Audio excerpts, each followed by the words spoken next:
Imagine a weapon that costs more than the entire GDP of over 150 countries combined. Not an aircraft carrier, not a nuclear missile, it's a fighter jet. The F-35 program has already devoured more than $2 trillion, and that number is still climbing. So the real question is this the smartest military investment in history or the biggest waste of taxpayer money ever? Today, we're breaking down both sides. No sugarcoating, no bashing. Back in the 1990s, the U.S. Air Force faced a tough problem. The A-10, the battlefield warthog, had massive firepower but was slow as a turtle, vulnerable to modern air defenses. The F-16, the Fighting Falcon, fast and agile, but with only one engine. A single missile could end everything. America's answer: why not build one aircraft that does it all? Fast like the F-16, strike ground targets like the A-10, stealthy like a ghost, able to fly from any runway, including carriers and forward airfields. And so, the F-35 Lightning II was born, with ambitions only America would dare attempt. The F-35 isn't one aircraft, it's three in a single program. The F-35A is the most common version. It flies from conventional runways and carries an internal gun, the only one of the three variants that has it. This is the backbone of the U.S. Air Force and most allies. The F-35B is the craziest version. It can take off from extremely short runways and land vertically like a helicopter, from amphibious ships, highways, or forward airstrips near the front lines. Very few fighters in the world can do that. The F-35C is built to live on aircraft carriers. Bigger wings, a tailhook, and reinforced to handle the massive force of catapult launches. It also carries the most fuel, the longest range of the three. One program, three completely different missions. That's why 14 countries, from Japan and Israel to Norway and Australia, chose the F-35 instead of hunting for separate aircraft types. Okay, so how powerful is the F-35 really? Speed and range.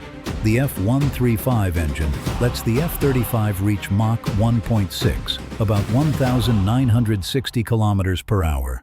Max range over 2,200 kilometers without refueling. To put that in perspective, that's enough to fly from Saigon to Hanoi in under 50 minutes. Stealth. This is what makes the F-35 truly dangerous. It's not just a special coating. The entire airframe is shaped to scatter radar waves.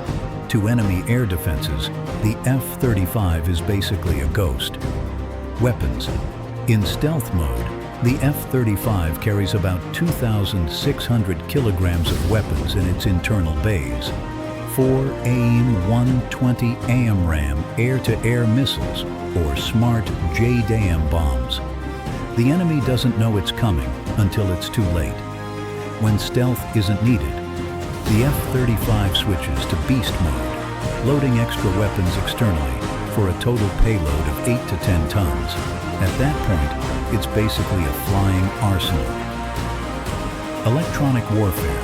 This is the least talked about, but possibly the most important capability. F-35 pilots get a real-time 360-degree view of the battlefield, can jam enemy radar, and instantly share data with every unit in the air, at sea, and on the ground. The F-35 isn't just a fighter, it's a flying command center. And now for the part Lockheed Martin would rather you forget. Problem 1. Money. $80 million per unit, roughly 2 trillion Vietnamese dong. And every flight hour costs $40,000, double that of the F/A-18. The program's total life cycle cost, buying, operating, and maintaining over decades, has surpassed $2 trillion. This is the most expensive weapons program in human history, and there's a good chance it's not done growing. Problem 2. Bizarre flaws. The pilot's helmet costs over $400,000, more than a Ferrari, but it once caused dizziness and disorientation for pilots using it. The fuel pump system frequently leaks. The backup power system has safety issues. The F-35C, the carrier version, once had a serious tail defect that prevented it from landing on ships. And this sounds funny, but it's completely serious. The F-35 is afraid of lightning. Its incomplete lightning protection system has forced many countries to ground their F-35s during thunderstorms. Even in normal operations, it must keep at least a 25-mile distance from areas at risk of lightning strikes. Problem 3. Loss to the F-16 in air combat. In 2015, during the Red Flag exercise, the F-35 lost to the F-16 in close-range maneuverability. The older generation jet turned out more agile than the far more expensive fifth-generation fighter.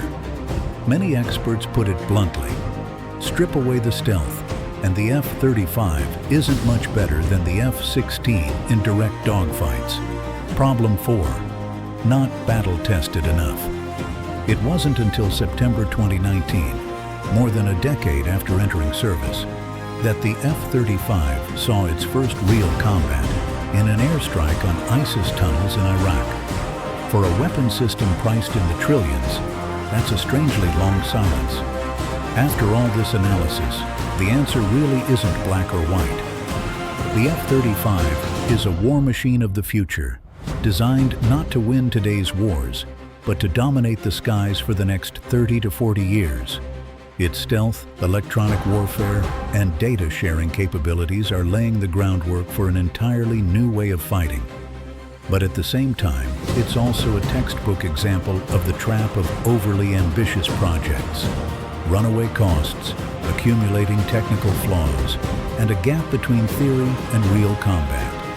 For superpowers like the US, UK, and Japan, the F-35 may well be worth its price. For countries with more limited budgets and logistics, it could be a real burden. So what do you think? Is the F-35 a killer worth $2 trillion, or the biggest stealth financial bomb in history? Leave your thoughts in the comments.